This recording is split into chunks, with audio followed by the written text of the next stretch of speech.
अंतर्राष्ट्रीय वेबसाइट्स हैं उनको लेकर हाजिर हैं। सबसे पहले हमने द न्यूयॉर्क टाइम्स का होम पेज यहां पर खुला हुआ। इस होम पेज पर जो खबरें छाई हुई हैं प्रमुखता से वो लेबनान और इजराइल के बीच जो सीज फायर हुआ है उससे जुड़ी खबर है। सबसे टॉप पर जो खबर दी गई है वो ये कि लेबनान के कुछ हिस्से पर कुछ इलाकों में इजराइल ने एयर स्ट्राइक्स की हैं, उसको छापा गया है। लेकिन इसके साथ साथ ये भी कहा गया है कि इसके बावजूद यहां पर जो सीज फायर हुआ है जो उसका तीसरा दिन है वो लागू रहेगा। इसके अलावा एक आंखों देखी टाइप की रिपोर्ट यहां पर छापी गई है कि जब लोग लौटे लेबनान के अंदर, जो यहां से भाग गए थे, यहां से पलायन कर गए थे हमलों के कारण, जब वो लौटे तो उनको वहां पर पूरी की पूरी जो शहर है वो मलबे में तब्दील नजर आया। जिन रेस्तरां में वो बैठ के खाना खाया करते थे वो पूरी तरह तबाह हो चुके हैं। जिन बिल्डिंग्स में वो खुशियां मनाया करते थे वो मलबे में तब्दील हो चुके हैं और अभी भी कई लोगों के वहां पर दबे होने की आशंका है।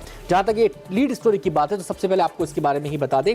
इसमें यह कहा गया है, इजराइल ने खुद ये माना है कि उन्होंने कुछ लोगों को टारगेट किया है जो लेबनान लौट रहे थे, क्योंकि उनका उस इलाके में आना सीज फायर की शर्तों का उल्लंघन है और ये इस वजह से उन्होंने टारगेट किया है। इसके अलावा उन्होंने लोगों को आगाह भी किया है कि कुछ इलाके अभी भी ऐसे हैं जहां पर लोगों की आवाजाही प्रतिबंधित है, तो लोग इसका ध्यान रखें। बाकायदा एक नक्शे का भी जिक्र है, उसके जरिए भी लोगों को समझाने की कोशिश की गई है कि आप उन लाइंस का ध्यान रखें, उस लक्ष्मण रेखा का ध्यान रखें, उसको पार ना करें।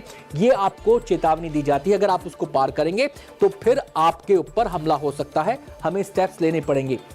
और इजराइल का कहना यह है कि यह सीज फायर का उल्लंघन है उन लोगों का इस इलाके में आना। तो सेंगल से पूरी लंबी चौड़ी स्टोरी यहां पर इन्होंने छापी है।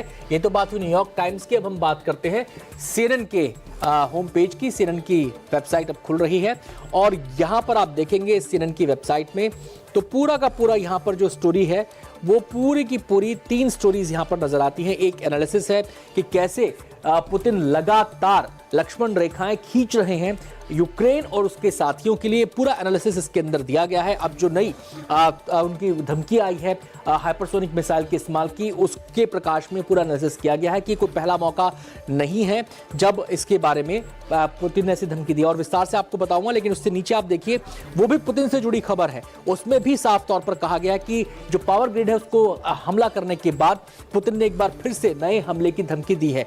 तीसरी खबर भी पुतिन से जुड़ी हुई यहां पर लगाई गई है, जिसमें वो कह रहे हैं कि ट्रंप एक इंटेलिजेंट और अनुभवी व्यक्ति हैं और सॉल्यूशंस यानी कि हल निकालने में उनको महारत हासिल है। तो एक पॉजिटिव संकेत यहां पर दिया गया है। 3 स्टोरी जो अब प्रमुखता से होम पेज पर छापी गई हैं वो यहां पर है CNN की वेबसाइट पर। अब हम बात करते हैं अगली वेबसाइट का, जो कि है RT।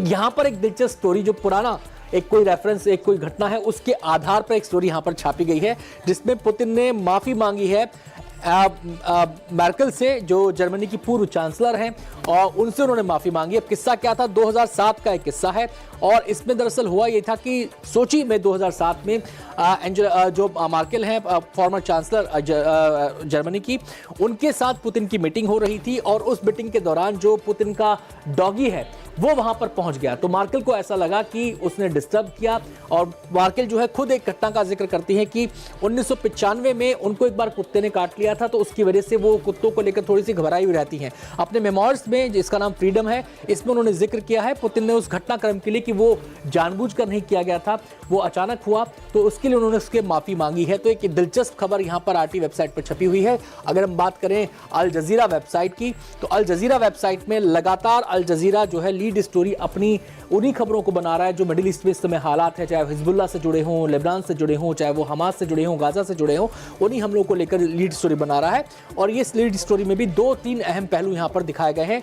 एक इजरायली हमले का जिक्र किया गया जिसमें गाजा में 42 लोग मारे गए हैं। साथ ही साथ ये भी बात कही गई है कि एक तरफ सीज फायर इजरायल ने किया है लेबनान के साथ और दूसरी तरफ वहां पर मिसाइल्स भी दागे हैं, वहां पर हमला भी किया गया है सीज फायर के बीच। तो ये तमाम वेबसाइट्स के जो अहम वेबसाइट्स हैं उनकी लीड स्टोरी हमने आपको बताई।